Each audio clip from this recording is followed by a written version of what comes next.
சக்கரத்தில் 5வது ராசியாக வரக்கூடிய சிம்ம ராசி அன்பு எல்லோருக்கும் வணக்கங்க.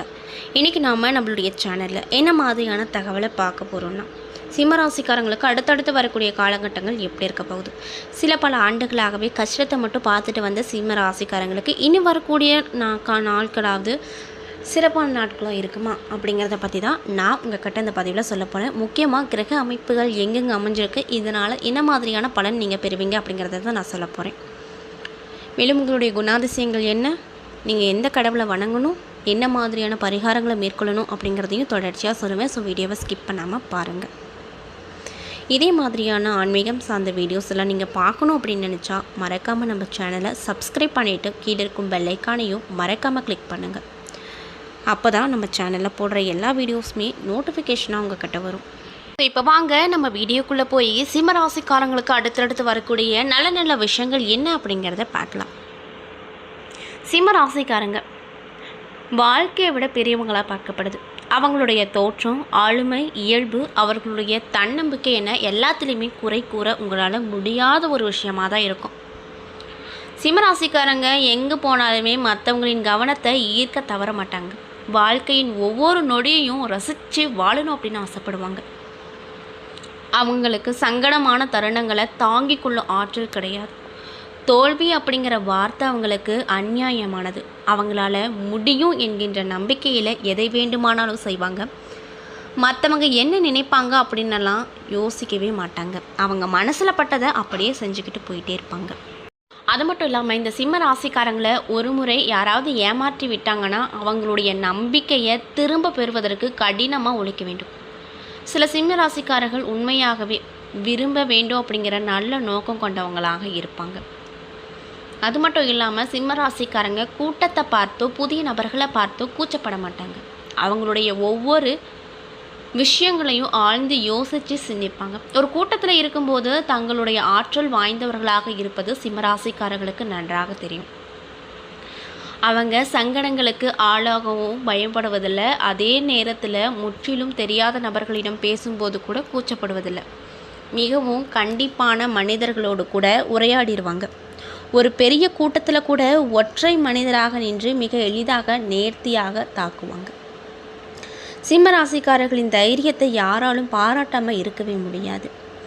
மேலும் இந்த ராசியில் சேர்ந்தவங்க அவர்களுக்கு வேண்டியதையெல்லாம் எப்படி பெற வேண்டும் அப்படிங்கிறது அவங்களுக்கே தெரியும். அதற்கேற்ற மாதிரி பிளான் போட்டு எல்லா விஷயத்தையும் கச்சிதமாக செய்வாங்க.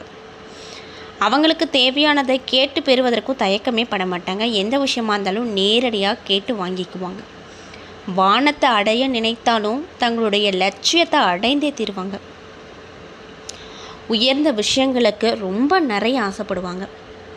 தோல்வி அப்படிங்கிறது அவங்களுடைய அகராதியில் இல்லாத விஷயமாக தான் இருக்கும். ஜெயிக்கிற வரைக்கும் எவ்வளோ பெரிய தோல்வி வந்தாலுமே முயற்சியை மட்டும் விட்டுறவே மாட்டாங்க. அவங்கக்கிட்ட இருந்து ஏராளமான தன்னம்பிக்கை, அந்த தன்னம்பிக்கையை தடைகளை தவிர்த்து முன்னேறும் அளவுக்கு அவங்களுக்கு உதவிகரமாக இருக்கும். தன்னைத்தானே அடிக்கடி வருத்தி கொண்டாலுமே அவர்களுடைய துணிச்சல் அவர்களை கனவுகளை அடைய தொடர்ந்து முயற்சி செய்ய அனுமதிக்குது அப்படின்னு சொல்கிறாங்க. அது மட்டும் இல்லாமல் கடந்த சில காலங்களாகவே அவங்க வாழ்க்கையில் வந்துட்டு இருக்கக்கூடிய பிரச்சனையெல்லாம் நினச்சி அதே இடத்துல நிற்க மாட்டாங்க. அடுத்தடுத்த விஷயங்களை பார்த்துக்கிட்டு போய்கிட்டே இருப்பாங்க. எதிர்காலத்தை நோக்கி பயணிக்க வேண்டும் அப்படின்னு ரொம்ப ஆசைப்படுவாங்க. அதனால நிகழ்காலத்தை ரொம்பவே நேசிப்பாங்க. சிம்ம ராசிக்காரர்களோடு வாழ்வது உங்களை ஆக்கப்பூர்வமாக மாற்றும் மகிழ்ச்சியான நிறைவான வாழ்க்கையை உருவாக்க செய்யும். மேலும் சிம்மராசிக்காரங்க எதை செஞ்சாலுமே தன்னம்பிக்கையோடு செய்வாங்க. நம்மளால் முடியும், கண்டிப்பாக சாதிப்போம் அப்படிங்கிற எண்ணம் இவங்ககிட்ட அதிகமாக இருக்கும். மற்றவங்க உங்களை பற்றி என்ன சொன்னாலுமே அதையெல்லாம் கவலைப்படாமல் மனதிலே எடுத்துக்கொள்ளாமல் இறுதி வரை உங்ககிட்ட ஒரே மாதிரியான விசுவாசத்தோடு இருப்பாங்க. உங்களுக்கு சிம்மராசிக்காரர்கள் தோழராக கிடைத்தா வாழ்நாள் முழுக்க உங்களுக்கு நன்மைகள் மட்டுமே கிடைக்கும். இப்படிப்பட்ட அன்பு உள்ளம் பெற்ற சிம்மராசிக்காரங்களுக்கு அடுத்தடுத்து வரக்கூடிய காலகட்டங்களாவது நல்லது நடக்கக்கூடிய காலகட்டமாக இருக்க போகுதா, இல்லை ஏதாவது தீங்கு விளைவிக்கக்கூடிய காலகட்டமாக இருக்க போகுதா அப்படிங்கிறத பற்றி தான் நான் உங்ககிட்ட முழுமையாக ஷேர் பண்ணிக்க போகிறேன். இந்த பதிவில் சொல்லக்கூடிய எல்லா விஷயமும் கண்டிப்பாக உங்களுக்கு ரொம்பவே பயன் தரக்கூடிய விஷயமாக தான் இருக்கும். ஸோ வீடியோவை ஸ்கிப் பண்ணாமல் தொடர்ச்சியாக பாருங்கள். அது மட்டும் இல்லாமல் இந்த சிம்மராசிக்காரங்களுக்கு குறிப்பாக என்ன மாதிரியான விஷயங்களை பரிகாரமாக பண்ணணும் அப்படிங்கிறதையும் தெளிவாக இந்த பதிவில் நான் சொல்ல போகிறேன். அதனால் வீடியோவை பாருங்கள். ஆனி மாதம் ஆரம்பிச்சிருக்கு. புத பகவான் தனது சொந்த வீடான மிதுன வீட்டில் அமர்ந்திருக்காரு. அதோடு மட்டும் இல்லாமல் சூரியனும் சேர்ந்து அமர்ந்திருப்பதால் புத ஆதித்ய யோகம் உருவாகுது. செவ்வாய் பகவான் ஆட்சி பலம் பெற்றுள்ள நிலையில் இந்த காலகட்டம் துவங்கியிருக்கு. மேலும் குரு சுக்கிரன் சிம்ம வீட்டில் அமர்ந்திருக்காங்க. மகர வீட்டை குரு சுக்கிரன் பார்வையிடுறாங்க. கும்பத்தில் ராகு பகவான் இருக்காரு. மீனத்தில் சனி பகவான் இருக்காங்க. மேலும் ஜூன் 22 புத பகவான் சிம்மத்தை நோக்கி வந்து குரு சுக்கிர புதன் இணைய போகுது. மேலும் 20 செவ்வாய் 7ஆம் பார்வையை விருச்சகத்திற்கு கொடுக்க போகிறாரு. மேலும் இந்த காலகட்டத்தில் பத்திர ராஜயோகம் உருவாகுது. இந்த கிரக அமைப்புகள் சிம்ம ராசிக்காரங்களுக்கு கிடைக்கக்கூடிய விஷயங்கள் என்ன, பரிகாரங்கள் என்ன அப்படிங்கிறத பார்க்கலாம்.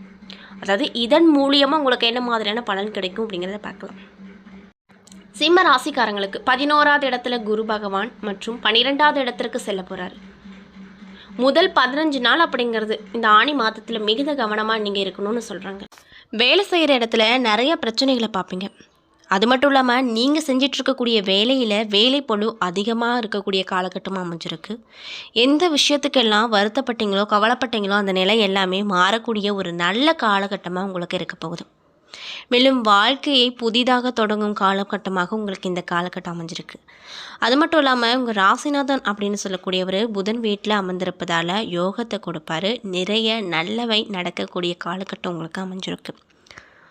அஷ்டம சனியின் கடும் அவதியில் வந்த நிலை குரு பகவான் பார்வையால் இனி மாறும்.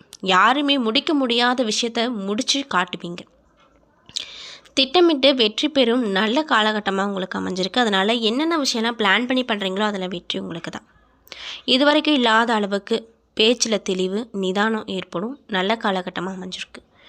12வது இடத்துல குரு இருப்பதால் திருமண யோகம் அமைஞ்சிருக்கு சிலருக்கு. இனி வேண்டாம் என்கின்ற விஷயத்திற்கு எல்லாம் சரின்னு சொல்லுவீங்க. 12வது இடத்துல 3 கிரக சஞ்சாரம் செய்வதால் சுய தேடலை கொடுக்கும். பெண் தெய்வ வழிபாடுகளை செஞ்சுட்டு வந்தீங்கன்னா உங்கள் வாழ்க்கையில் நல்ல விஷயங்கள் நடக்கும். எப்படி வேலை வாங்க வேண்டும், வேலை செய்ய வேண்டும் என்கின்ற வேலையை பற்றி யோசித்து கொண்டிருந்த நீங்கள் மற்றவங்க கிட்ட எப்படி பேசினால் வேலை நடக்கும் என்பதை கற்றுக்குவீங்க. வாழ்க்கையில் எங்கு எப்படி பேச வேண்டும் என்கின்ற தெளிவு கிடைக்கும். கோபத்தை மட்டும் காட்டி கொண்டாயிருந்தீர்கள், இனி தெளிவாக நடத்துவீங்க. புத்திசாலித்தனமாக எதிரிகளை கையாளுவீங்க. புதனோடு வீட்டில் சூரியன் அமர்ந்து புத ஆதித்ய யோகத்தோடு மட்டுமல்லாமல் 320 ஆண்டுகளுக்கு பிறகு வரக்கூடிய பத்ர ராஜயோகம் உங்களுடைய ராசியில் கிடைக்குது.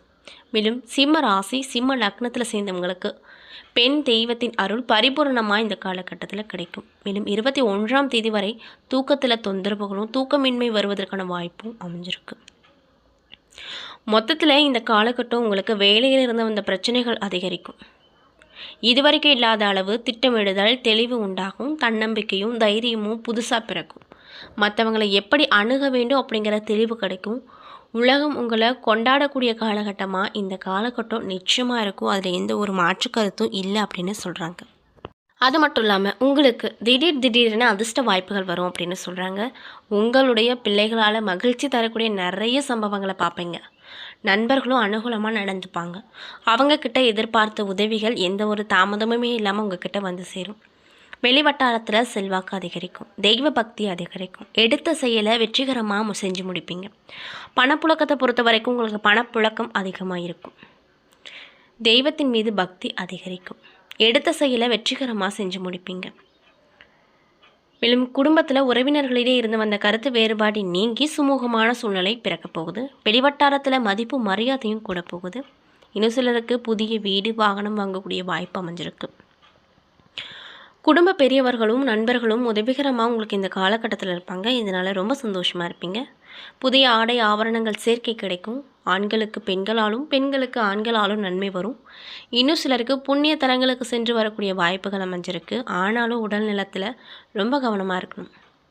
உங்கள் அம்மாவோட கருத்து வேறுபாடுகள் ஏற்படக்கூடும். அவருடைய உடல் ஆரோக்கியமும் சிறிதளவு பாதிக்கப்பட்டு உடனே சரியாயிடும். அதனால் கவலைப்படாதீங்க. உங்கள் தாய் வழி உறவுகளிடம் அனுசரணையாக நடந்துக்கிட்டிங்கன்னா உங்களுக்கு நிறைய விதமான நன்மைகள் கிடைக்கும். அலுவலகத்தில் அதிக பணிசுமை ஏற்படுவதால் மனதில் சோர்வு, உடல் அசதியும் உண்டாகும். உயர் அதிகாரிகளிடம் அனுசரித்து போவது எதிர்காலத்திற்கு உங்களுக்கு நல்ல உதவிகரமாக இருக்கும். இன்னும் சிலருக்கு திடீரென இடமாற்றங்கள், பணி மாற்றங்கள் வரும். எதிர்பார்க்கும் சலுகைகள் கிடைப்பதில் தடைகள், தாமதங்கள் வரும். தொழில் மற்றும் வியாபாரத்தை பொறுத்த வரைக்கும் முன்னேற்றகரமான சூழ்நிலை இருக்க போகுது. உழைப்புக்கேற்ற ஆதாயம் நிறையவே கிடைக்கும். பங்குதாரர்களோடு இணக்கமாக நடந்துக்கிறது நல்லது. மறைமுக பிரச்சனைகளை சமாளிக்க வேண்டிய நிலைகள் வருங்க. மேலும் கொடுக்கல் வாங்குதல் விஷயத்தில் ரொம்ப எச்சரிக்கையாக நீங்கள் இருக்கணும். குடும்பத்தை நிர்வகிக்கக்கூடிய பெண்களுக்கு இந்த காலகட்டம் எப்படி இருக்குன்னு பார்த்தீங்கன்னா, உறவினர்கள் மத்தியில் மதிப்பும் மரியாதையும் உங்களுக்கு அதிகமாக இருக்கும். கணவரின் அன்பும் அவர் வழி உறவினர்களால் நன்மைகள் வரும். இன்னும் சிலருக்கு வெளியூர் புண்ணிய தலங்களுக்கு சென்று வரக்கூடிய வாய்ப்புகள் அமைஞ்சிருக்கு. அலுவலகத்திற்கு செல்லக்கூடிய பெண்மணிகளுக்கு சலுகைகள் கிடைப்பதில் தாமதம் வரும். மேலும் உங்களுக்கு சாதகமான நாட்கள் ஜூன் மாதம் 15, 17, 18, 25, 26, 28. சந்திராஷ்டம தினங்கள் ஜூலை 6 காலை முதல் 7, 8 பகல் வரை. அதிர்ஷ்டம் தரக்கூடிய எண்கள் 4, 6. வழிபட வேண்டிய தெய்வம் அம்பிகை, மகாவிஷ்ணு. செய்ய வேண்டிய பரிகாரம் புதன்கிழமையன்று விஷ்ணு சாமஸ்கர நாமத்தை பாராயணம் செய்வதும், வியாழக்கிழமை அன்னைக்கு தட்சிணாமூர்த்திக்கு நெய் தீபம் ஏற்றி அர்ச்சனை செய்வதும் நன்மையை கொடுக்கும். என்ன நண்பர்களே, இந்த பதிவுகளில் சிம்மராசி அன்பு நேயர்கள் அனைவருக்கும் அடுத்தடுத்து வரக்கூடிய காலகட்டம் எப்படி இருக்க போகுது, என்ன விதமான பலனை தரப்போகுது, என்ன விஷயத்தில் கவனமாக இருக்கணும், என்னென்ன விஷயங்கள்லாம் பரிகாரங்கள் மாதிரி செய்யணும் அப்படிங்கிறத பற்றி தெளிவாகவும் விரிவாகவும் நான் இந்த பதிவில் உங்ககிட்ட சொல்லியிருப்பேன். இந்த பதிவில் சொல்லியிருக்கக்கூடிய எல்லா விஷயமும் கண்டிப்பாக உங்களுக்கு பயன் தரக்கூடிய விஷயமாக தான் அமைஞ்சிருக்கும். ஸோ வீடியோ பிடிச்சிருந்தால் லைக் பண்ணுங்கள், ஷேர் பண்ணுங்கள், மறக்காமல் சப்ஸ்கிரைப் பண்ணிவிடுங்க. நன்றி.